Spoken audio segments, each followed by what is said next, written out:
Hello guys, मेरा नाम है दीपक और आज हम बात करने वाले हैं चाइना और चाइना के मक्कारी के बारे और जानने वाले हैं कैसे चाइना ने अपनी मक्कारी से पूरे विश्व को परेशान किया। So without wasting time let's start. एक समय था जब अंग्रेज विश्व के ज़्यादातर हिस्सों पर राज किया करते थे और उनका फॉरेन पॉलिसी था फूट डालो और राज करो।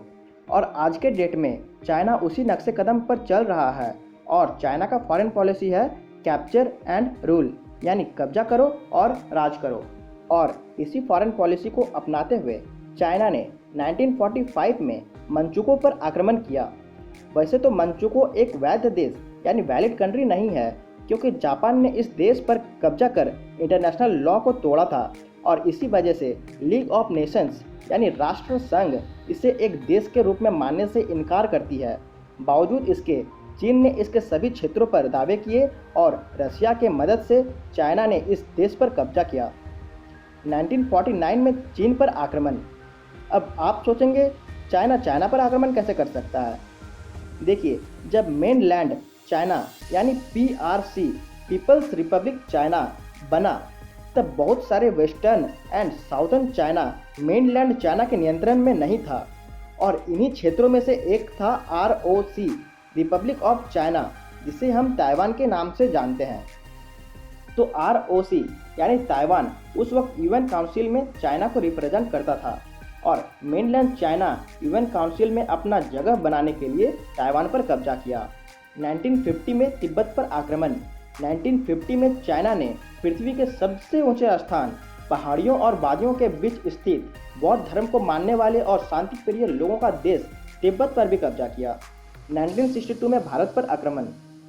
चाइना ने हमेशा से भारत के अक्साई चीन और अरुणाचल प्रदेश पर अपना दावा करता आया है और इन क्षेत्रों को अपना नियंत्रण में लेने के लिए चाइना ने 1962 में भारत पर आक्रमण किया। उसके बाद चेयरमैन माओ और नेहरू जी के बीच समझौता हुआ और नेहरू जी ने अक्साई चीन को चाइना के लिए ज़्यादा महत्वपूर्ण बताते हुए चाइना को दे दिया। 1979 में वियतनाम पर आक्रमण। 6 मार्च 1979 को चीनी सैनिकों ने वियतनाम के नॉर्थर्न साइड से घुसा और इसके बॉर्डर से सटे शहरों को कब्जा कर लिया। ये आक्रमण चाइना ने बस अपने आप को रसिया से ज़्यादा महान दिखाने के लिए किया था। ये तो वे देश थे जिन पर चाइना ने मिलिट्री फोर्स से कब्जा किया था। अब जानते हैं उन देशों के बारे में जिसे चाइना ने लोन का लालच देकर अपने जाल में फंसा रहा है। और बेल्ट एंड रोड इनिशिएटिव के तहत चाइना अपने लिए विन विन सिचुएशन क्रिएट करना चाहता है, जिसके तहत चाइना दूसरे देशों के ट्रांसपोर्टेशन और इंफ्रास्ट्रक्चर को सुधार रहा है और बदले में उस देश को अपना गुलाम बना रहा है। बेल्ट एंड रोड लोन से प्रभावित 8 देश Djibouti, Tajikistan, Kyrgyzstan, Laos, Maldives, Mongolia, Pakistan and Montenegro. और हैरानी की बात यह है कि इन देशों को पता ही नहीं कि चाइना इस लोन के बदले उनसे क्या लेगा, क्योंकि चाइना का लोन एग्रीमेंट ओपैक है, यानी ट्रांसपेरेंट नहीं है, क्लियर नहीं है।